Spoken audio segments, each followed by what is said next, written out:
কেমন আছেন সবাই? নিশ্চয়ই ভালো আছেন। আমিও ভালো আছি। আপনি কি জানেন, আপনি যদি প্রতিদিন ৩০ মিনিট আগে ঘুম থেকে উঠেন, তাহলে আপনি বছরে ১১ দিন বেশি সময় পাবেন। আমাদের বেশিরভাগ মানুষ সকালে ঘুম থেকে উঠে সব কিছুতে তাড়াহুড়া করে। কারণ কি?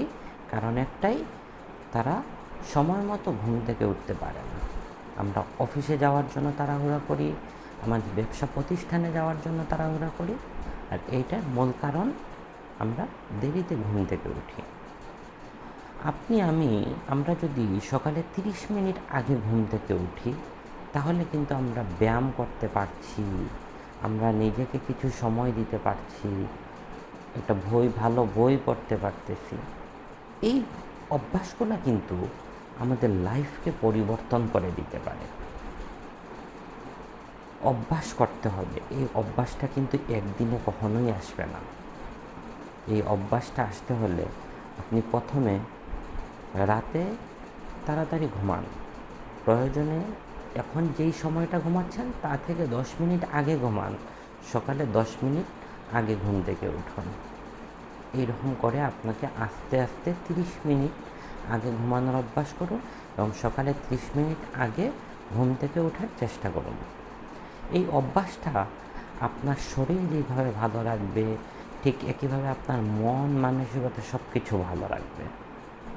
এমনকি আপনার পরিবারের সাথেও আপনি সকালে ভালো একটা টাইম স্পেন্ড করতে পারবেন। আমাদের লাইফে এইরকম কিছু ছোট ছোট অভ্যাস আছে। এই অভ্যাসগুলো যদি আমরা পরিবর্তন করা শুরু করি, আমরা কিন্তু অনেক ভালো একটা কিছু করা পসিবল। আমাদের মূল সমস্যাটা আসলে কোন জায়গায়? আমরা রাতে দেরিতে ঘুমাতে যাই, তাও আমরা যখন বিছানায় যাই, যাওয়ার পরে আমরা দীর্ঘক্ষণ মোবাইল স্ক্রল করতে থাকি।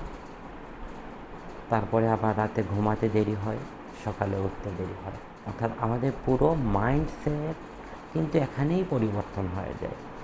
তাই এই অভ্যাসগুলো করতে হবে। আমি যখন বিছানায় যাব, তখন যাওয়ার আগে আমার হাতের কাছে থেকে মোবাইলটাকে সরিয়ে রাখবো।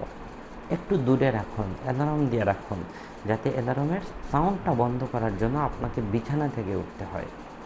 এইরকম কিন্তু অভ্যাস করতে পারেন। তারপর যেই কাজটা আপনি করতে পারেন, রাতে ঘুমাতে যাওয়ার আগে পরের দিনের একটা কাজের প্ল্যানিং আপনি সাজিয়ে নেন। আপনি সকালটা কিভাবে শুরু করবেন, তারপর কিভাবে আপনি কাজ করবেন, কোন কাজটা আপনার প্রাধান্য বেশি, সেই কাজগুলোকে আপনি একটা নোটে লিখে নিন। এগুলাই কিন্তু আপনাকে পরিবর্তন করবে। আপনি সকালে উঠুন, একটু সময় বই পড়ুন, ব্যায়াম করুন শরীরকে ঠিক রাখার জন্য, আর বই পড়ুন। একটা ভালো বই কিন্তু আপনার ব্রেইনকে অনেকটাই পরিবর্তন করে দিতে পারে। আমার একটা ঘটনা যদি শেয়ার করি আপনাদের সাথে, আমি একটা সময় সকালবেলা তাড়াতাড়ি ঘুম থেকে উঠতে পারতাম, কিন্তু ভালো একটা বই পড়ার অভ্যাস আমার ছিল না। কিন্তু যখন থেকে আমি সকালে ঘুম থেকে উঠে একটা ভালো বই পড়া শুরু করলাম, দেখা গেল আমি সকালে যেই বইটা পড়লাম, এই বইয়ের মধ্যে যেই টপিকটা নিয়ে আমি পড়াশোনা করছি, এইটাই সারা দিন আমার ব্রেইনের মধ্যে ঘুরতে থাকে। আমি নিজেকে প্রোডাক্টিভ হিসেবে তুলে ধরতে সক্ষম হলাম। এমনকি এই যে আজকে আমি ভিডিও তৈরি করতেছি, এটা কিন্তু আসলে আমার একদিনে শুরু করা না। আমি তার আগে নিজেকে তৈরি করেছি, আর এই তৈরি করার জন্যও কিন্তু আমি বই পড়াশোনা করেছি। তাই আমি আমার জায়গা থেকে বলতে পারি, সকালবেলা একটা বই পড়া খুব বেশি দরকার নাই। আপনি 2 থেকে 3টা পৃষ্ঠা পড়ুন, দেখবেন আপনার পুরো লাইফটা চেঞ্জ হয়ে যাচ্ছে আস্তে ধীরে। তাই আমি আবারও বলছি, রাতে ঘুমানোর আগে পরের দিন আপনি কি কি কাজ করবেন তার একটা প্ল্যানিং তৈরি করুন। তারপরে মোবাইলটা হাত থেকে সরিয়ে রেখে বিছানায় ঘুমাতে যান। 10 মিনিট আগে ঘুমানোর অভ্যাস করুন, 10 মিনিট আগে ঘুম থেকে ওঠার অভ্যাস করুন। এই অভ্যাসগুলাই আপনার আমাদের সকলের পরিবর্তন নিয়ে আসবে এবং আমাদের শরীর স্বাস্থ্য ঠিক থাকবে। তো আপনি কি করছেন?